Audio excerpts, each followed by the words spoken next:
All right, so you've got the gear. Now, how do you make sure it all works together seamlessly night after night? This lesson's all about efficiency, problem solving, and projecting an image of total competence. Trust me, clients notice when you're organized and prepared. Now, before we jump in, I have to preface this lesson and say that you're not going to learn how to be an amazing sound technician simply by watching this single lesson. If you're interested in learning how to do that, I'd recommend reaching out to some local sound companies or friendly technicians you already know and volunteering your services to help out and learn on some of their gigs. That's really the best way to learn this stuff. It's in the field. You really need the hands-on experience with it. That said, by the end of this lesson, you'll have a solid grasp of a 2 to 3 hour setup routine and be ready to tackle at least 5 common technical gremlins. I'll also be sharing with you a list of some very helpful YouTube videos that will help you hone your sound skills and knowledge in this department. So let's get operational. All right, so first things first, you're going to want to develop an efficient load-in and setup procedure. This really starts with pre-planning, okay? So before we even think about leaving the warehouse or your house or whatever and going to the gig, we want to be planning our equipment placement, packing extra supplies, labeling those cables, channel numbers for quick setup, and pre-configuring your mixer settings to save time, okay? So that's all stuff we do before we even leave the house. On top of that, we want to designate roles. Maybe you've actually told your team members about this. Maybe it's just something you have in your head, but really one technician should be able to handle the minimum viable rig we just talked about. But for bigger jobs, you definitely need more hands on deck, and assigning those duties to various team members is going to be critical. So things like mixing, lighting, setup, cable wrapping, that can be divided into different jobs and given out to different people based on their skill sets. So in the first lesson, we went over actually kind of doing that little band audit and deciding which skills or labeling which people had which skills in your project. So that can be really useful here as you're delegating these out, assuming you want to actually get other people helping you with this stuff, which can make the work a lot lighter. Next thing here is carts and cases. Cannot stress this enough. You absolutely need to get one of these rock and roller carts. And if you can, add casters to your subs for efficient transport, making everything so much easier and quicker to get in and out. Clear labeling as well. Label all that equipment. Do that before you get to the gig for sure. That helps with setup as well as breakdown and preventing any mix-ups or lost gear. I would even go to the step of maybe labeling what cases store which things, so it's not a guessing game at the end of the night. If someone's trying to help you out and they accidentally put all your power cords into the lighting case, for example, you're going to arrive at your next gig and be like, oh my God, where are all my power cords? Did I leave them behind at the next gig? And you're going to have a little freak out panic attack. Try to avoid that. If people know where things are going because the cases are really easily labeled, that can help as well. And last thing here, cable management. So if you're unfamiliar with this, the over-under method is the gold standard for wrapping your cables. It will help ensure they have a nice long life, and it also makes unwrapping them a heck of a lot easier. If you're not wrapping them properly, they will constantly be tangling themselves up on stages and as you're trying to run them out to microphones, and that really slows down your setup process. So I've included a little link here that shows you how to do that. Definitely invest some time. That takes some practice. So learn that skill today if you don't already know it, and go grab some cables and get practicing with it, because that is something you have to be able to do very quickly. Send that video to all of your band members or other technicians you want to have helping you out with this rig as well, because the last thing you want is to find out on the next gig you do that the guy you asked to wrap cables after the last gig did them all backwards or did them all wrong. And now you're spending so much time setting up because all of his cables are getting tangled as you're trying to run them across the stage. So don't let that be you. All right, checklists are the next thing on the list here. These are the ultimate time saver. You absolutely need checklists for everything, especially while you're getting into this. At this point, after 10 years of doing this myself, these checklists are in my head, but don't trust your brain to remember all this stuff. Put these things into your phone. This is a process. So every gig you want to be going through that checklist, making sure you're doing everything. If there's something that wasn't on here, add it on there. Keep modifying it with time and just make these better and better so that you don't forget things and so that you're less stressed. That is the name of the game here. So the pre-show checklist, this is happening before we even think about leaving the house or the warehouse. This should take about 30 to 60 minutes. Confirming the band's stage plots, any client needs for speeches or canned music, and making sure we've got all the right gear for that. So I'm going to quickly flip pages here. Here's my sample stage plot again. When we're looking at the stage plot and trying to remember what gear we need, let's just go through this. We'll do a sample run through the checklist here. So I can look at the rhythm section here at my keyboard position. I can see I need 2 DIs right there and a power drop. I need a power drop again at the guitar player, another one near the drums, and another one near the bass. So my little extension cord that we looked at earlier that has power drops all along the length of the cable is going to work fantastically right there.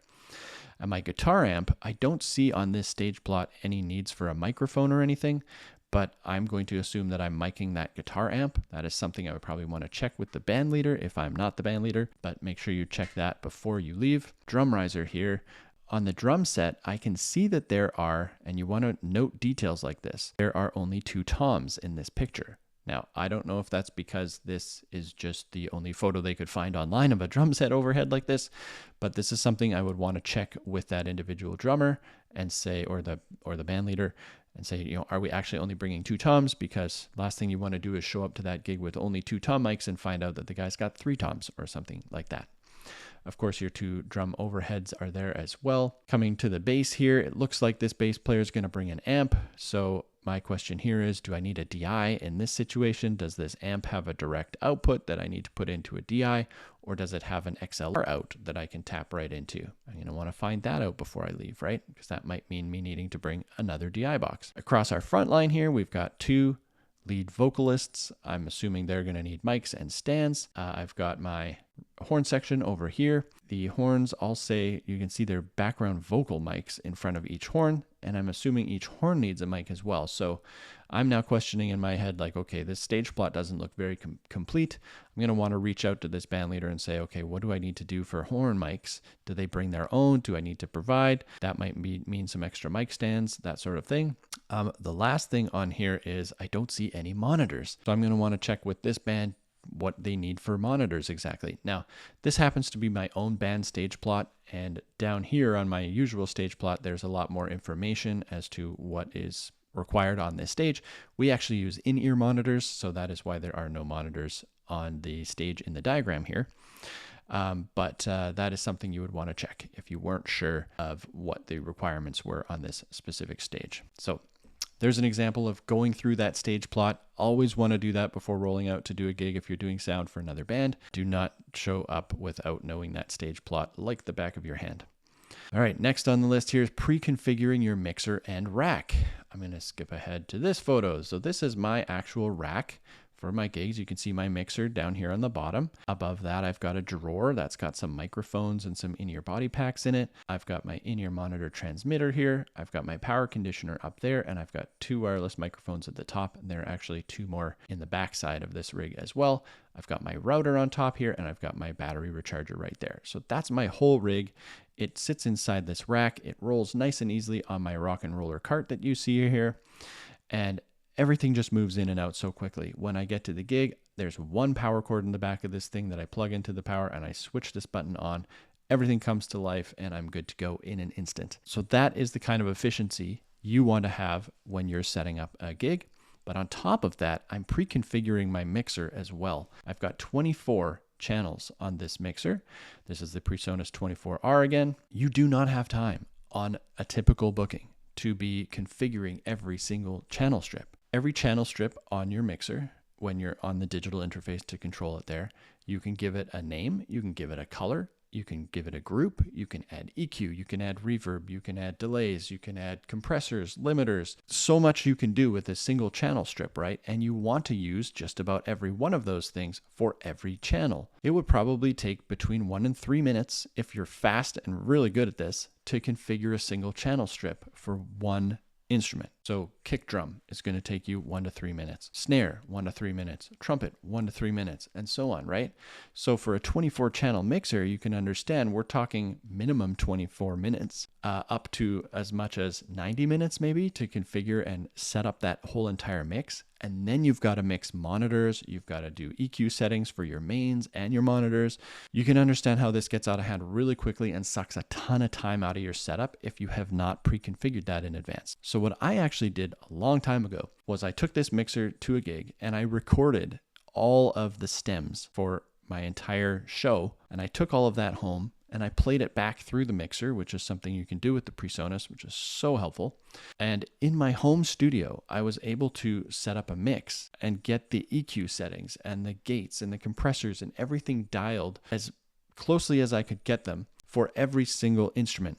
And then I saved that mix. So now my mix has a group that is my drum set, right? Every channel strip is labeled and colorized, and I've got all my EQ settings and all the channel strip settings good to go. I've got my bass in a group, I've got my guitar in a group, my keyboards are all in a group, I've got my horn section set up in another group, and my vocals in another group.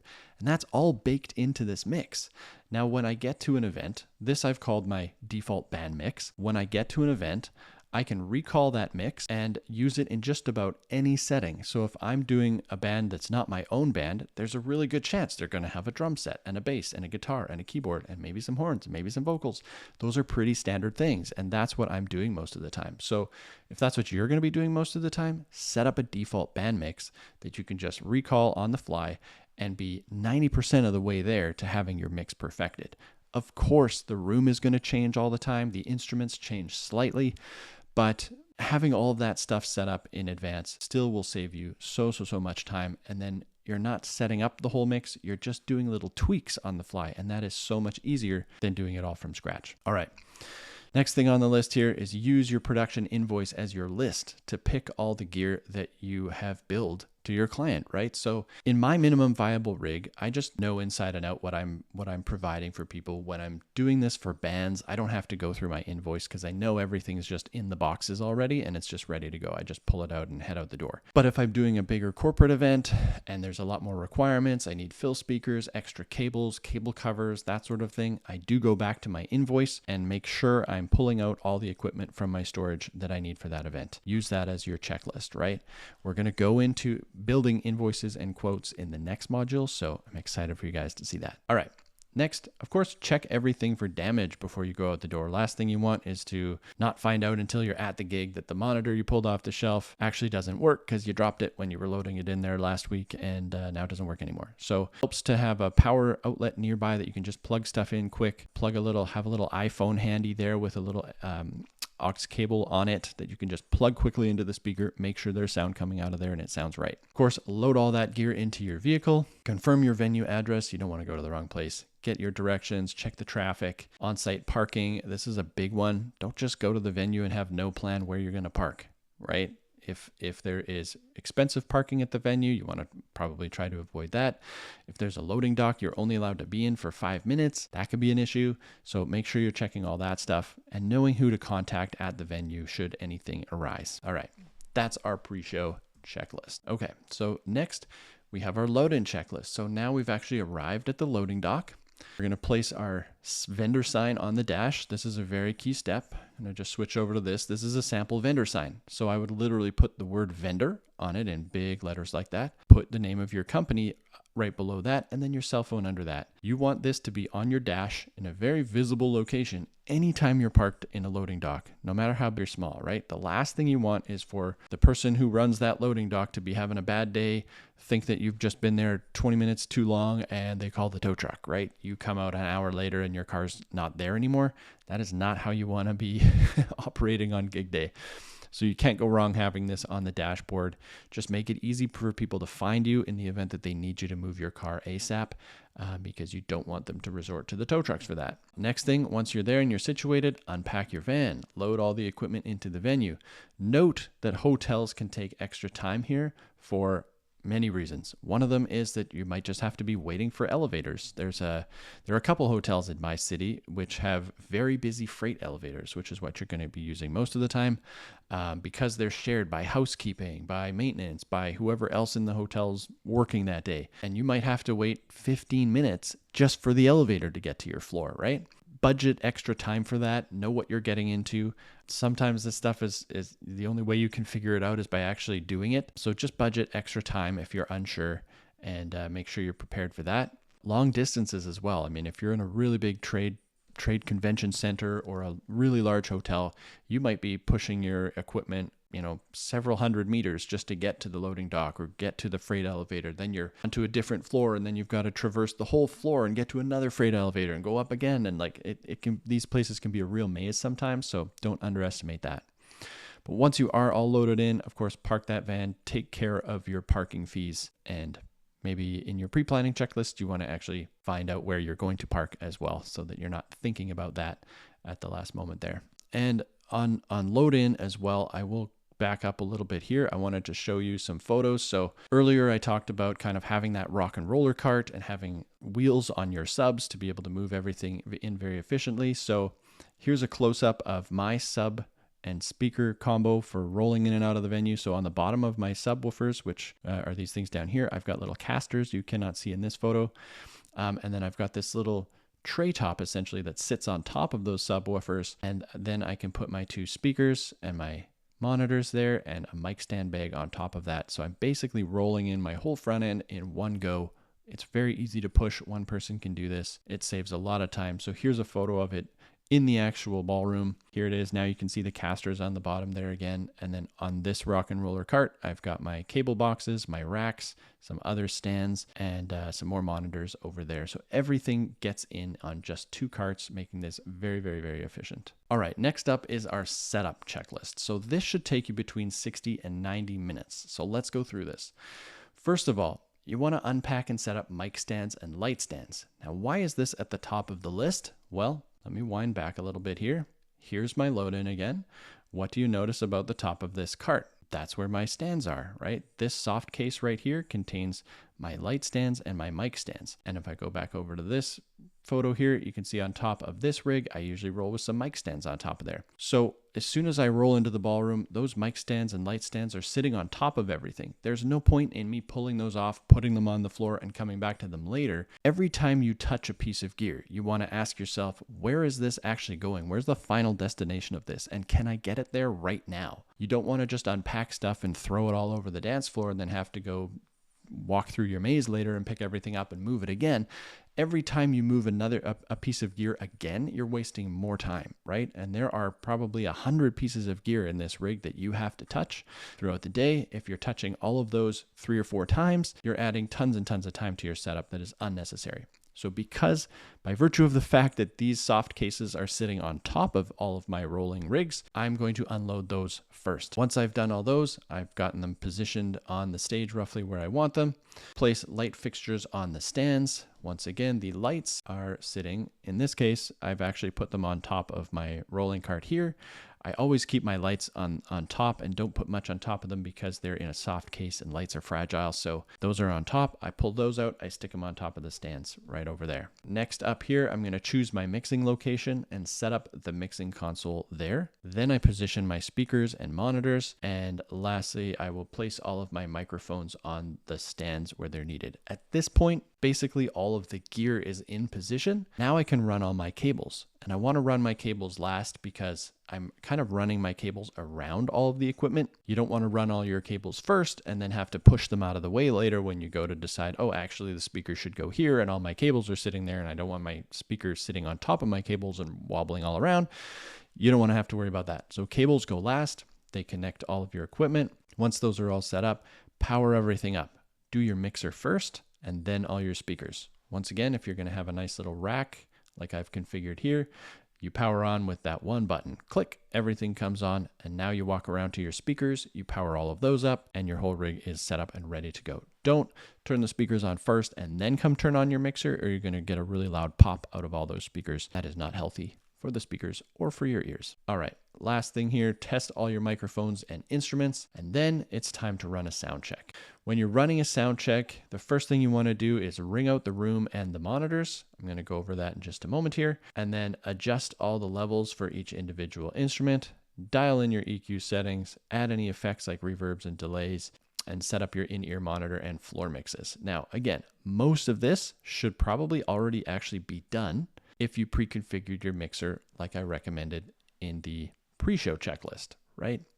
All of your EQ settings for each individual channel strip, effects like reverbs and delays, basic level settings, all of that can be baked into your preset mix. So you're not wasting time on the fly, and rather you're just coming in here and doing small tweaks. So typically what I do when I'm doing a setup is once I've got all my microphones plugged in, I ring out the monitors and the mains immediately. And then at that point, the band just comes straight on stage. I don't even bother going through my EQ settings for each individual channel strip, doing reverbs, delays, any of that, because that's already baked into my mix. So the band just jumps on stage, they start doing their sound check. And once they're sound checking, then I can kind of dial in those settings and tweak them a little more to my liking.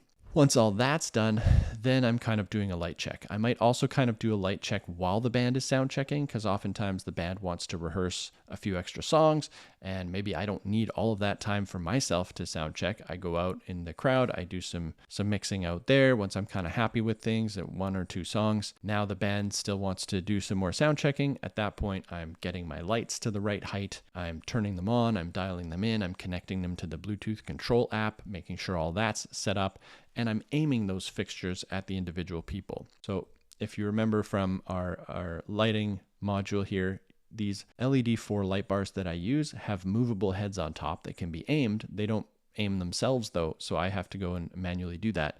So while the band's sound checking, that's a great time to position all of these lights, aim one of these little heads at each member of the band so everybody's got light on them during the show, and then you're all set. All right, so that concludes our 60 to 90 minute setup checklist. Now, let's talk about some of the gremlins we're going to experience while we are doing live sound and how to troubleshoot those. So the first one, I'm sure you all know what this is, feedback. In case you haven't heard of it, let's go take a quick listen right now so you understand what feedback sounds like. Is that really annoying, sometimes ear-piercing whine or screech that you get from your sound system?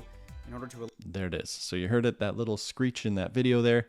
It's not always loud or high-pitched and screechy like that. It can also be a low-end frequency, like a really low-end hum. But frequency is essentially when sound is coming out of the speaker, it's going into a close-by microphone, and then going back into your mixer amplifier setup and coming out through the speaker again. And it's creating this loop. So sometimes this is referred to as a feedback loop, and that just gets louder and louder and louder. And it's very, very unpleasant to listen to. You don't want to have that coming through your speakers during your show or a sound check or anytime really. It's bad for your ears. It's bad for your equipment. It's just bad. So first, to get rid of feedback, what you're going to need is an equalizer. Back in the day, they used to look like this. They still do. You can still buy equalizers that look like this. But the PreSonus 24R console, as well as most digital mixing consoles on the market these days, come with digital versions of that. So it's just a software component inside that you load up. And there are usually 2 different types. We have a graph EQ, which is this one up here, which just includes every frequency on usually about 32 bands here. A band is just each one of these little strips that you can dial up or down. And then we've also got a parametric EQ down here. And what this is this is your frequency curve here, and you've got these little nodes on here that you can drag up and down to adjust the volume levels of those specific frequencies.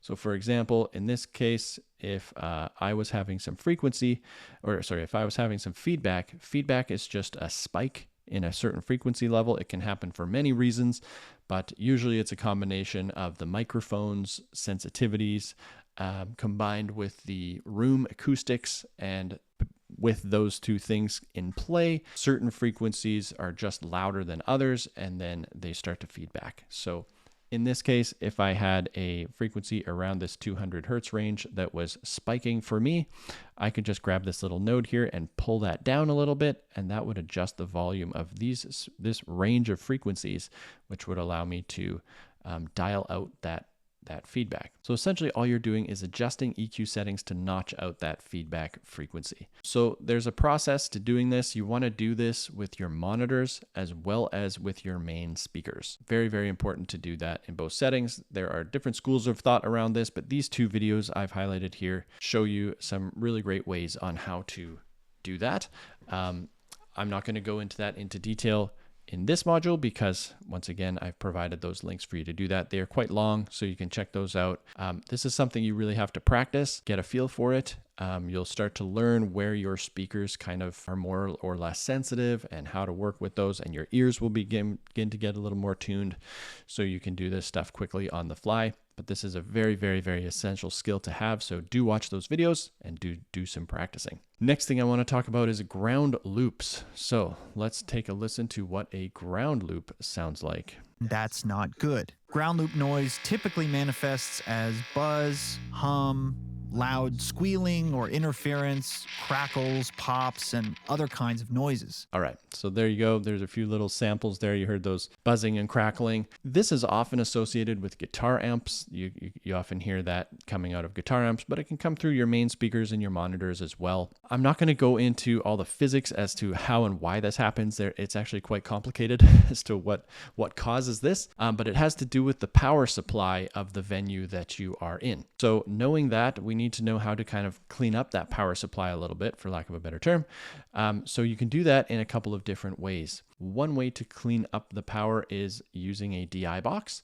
So if you have an instrument that is plugged into a DI box, usually a guitar, sometimes a keyboard, you'll have a little switch called a ground lift on that DI box. And on this one, the ground lift would usually look like this. It's just a little switch. On this DI box, you can see it right here in the corner. It says ground lift. So if this guitar or keyboard was buzzing a little bit or giving me that noise that we just heard in the video, I would go on and switch that ground switch on that DI box and see if that solves the problem. Usually it will. The other thing to do is to use a power conditioner. So I've recommended this as one of the pieces of gear in our minimum viable rig. It's got the 8 outlets along the back of it. So you plug this into your venue power supply, and what it does is it essentially cleans up the power. It's called a power conditioner. So it takes any nasty signals that might be coming in with that electricity and cleans them up so that when you feed the electricity out of the back of this into your speakers and monitors, it's already clean at the source. So that can be very, very helpful for you as well. And the last tip there is to use balanced cables. So when you're buying an XLR cable, all XLR cables are balanced, so you don't have to worry about that, but it's with the cables here. So you can see this is a 1/4 inch input. 1/4 inch cables can come in balanced or unbalanced versions. If you're using unbalanced 1/4 inch cables, which are the standard for plugging in a guitar or a keyboard, those can be the cause of this grounding issues as well. So bear that in mind. You may want to swap those out for balanced cables if possible. All right, the next thing is signal problems or lack thereof. So this could come in the form of you not getting any signal at all when your guitar player is trying to make some noise out of his guitar and nothing's coming through, or maybe it's a little bit crackly or distorted or it's too quiet. In those cases, what you're going to want to do is follow the signal path starting from the instrument, okay? Check all cables and connections, replacing each cable in the sequence, replace the DI box, just basically move your way down the line and try to isolate where that problem is coming from. Another big one here is microphones that need phantom power. So this is usually something with condenser microphones. In the minimum viable rig that I'm recommending to you guys, none of the microphones need phantom power here except the drum overheads, most likely. Most of the time, drum overhead microphones are condenser type microphones and they do need phantom power, so make sure that is switched on from your mixing console. If not, they will not get any signal. So make sure you turn that on. Next thing, it seems silly, but this happens more often than you would think, is the DI pad lowering the signal. So here's another version of a DI box here. And on the front here, you can see this little switch that goes from 0 decibels to -20 to -40. What this is doing is cutting the signal down a bit. So if an instrument's coming in way too hot, you've got the option to knock 20 or 40 decibels off of that signal right here at the source. It's super handy. It's a really nice feature to have on a DI, but sometimes these little knobs get bumped in transit and you don't realize as you're plugging into it that it's actually got the 40 dB cut going on there, which essentially mutes this DI box. That is a big cut from the signal, and you might not be getting any sound out of that as a result. So make sure you check that. Of course, make sure equipment is powered on. Again, seems silly, but it's commonly forgotten, especially on monitors. You start dialing up your monitor mixes and the guitarist's like, I'm not hearing anything. I don't know why my monitor's not working. If you've checked the mix and things are unmuted, it's a good chance that you just forgot to turn that monitor on. And of course, test each component individually to isolate the problem. Kind of a reiteration of my first point there. Following that signal path, you'll be able to get through each little cable, each DI box, each instrument, make sure every one of those things is doing what it's supposed to do. All right. Next thing here is managing cable runs and power distribution. So do not overlook the importance of having clean cable runs. This shot up here is not a clean cable run. It looks terrible, right? You've got your singers on stage here. They're going to be tripping over these microphone cables everywhere. Nobody knows which cable is going where. It looks bad. It's a safety hazard. It's just terrible. So make sure you plan your cable runs effectively. And I've got a great link in to this video here, which will show you how to plot your cable runs on a stage. But very quickly, if I just tab back to my stage plot here, I'll tell you my theory for cable runs in general. So assuming I'm going to put my mixing station back here in this far right corner, which is often what I do, I'm going to have cables coming out from my mixer and going to each one of these positions on stage. I don't want to run cables down here and across the middle of the stage because that's just going to be tripping everybody. So what I do instead is I do one run all along the back of the stage and another run that comes up the side here underneath the stairs and everything, and then across the front of the stage this way. That way my entire stage is kept clear. If my horns, my vocalists, and these guys are all dancing around and moving about this area, they're not going to be tripping on any cables in there. So once I've got my cable run sort of plotted across the back here, I can then very easily just pull one of those out, plug it into the guitar, pull one out, plug it into the bass, or those are the other way around, but you get the idea. And then out to my drum set and everything, so it stays nice and clean and out of people's way. So that's basically what's going on in this video here. Also, be sure to use cable covers and gaffer's tape when crossing any walkways, right? If you've got to take your cables across a stair front, right? There's usually stairs at the side of the stage. Make sure they go either underneath that staircase, or if you need to go over them, tape them down, especially for your power cords going all the way out to the back wall of the venue, probably. If those have to cross any doorways, make sure those are taped down or you use cable covers there. Now, I want to tell a funny story about the importance of having your cables covered, because we're all prone to forgetting about the safety of having cables running everywhere during our gigs, but you really do want to try to remember that. I was doing a gig with my band years ago. It was a wedding. It was outside. We had all of our power cords running through the grass along the side of this big tent to this power box that they had at the edge of this field. And in the middle of one of our songs, it was Rolling in the Deep. We're gearing up for the last chorus. I think it was the third chorus in the song. We're building up to this huge thing. And right as soon as the chorus hits, somebody kicks the power out of the wall. Thankfully, we didn't have everything plugged into that one circuit. We had I think it was our bass and the guitar amps were still working. But all the vocal mics went down. So here we are trying to sing this song. Thankfully, at this point, the audience was so with us that they were singing all the lyrics. So we all just grabbed our mics and pointed them at the audience, and we're all just singing and dancing. Everybody's having a good time. But half of the sound system wasn't working. I don't think even a lot of the audience even noticed right away. Thankfully, our sound guy was paying attention, and he noticed right away and quickly started tracing the cables. He found the cable that was kicked out of the wall, plugged it back in. The mixer needed 20 seconds to reboot or something, just in time for us to, we did two rounds of this course with the audience singing along, the bass player and drums holding it together, and we're all just screaming at the top of our lungs because the PA wasn't working.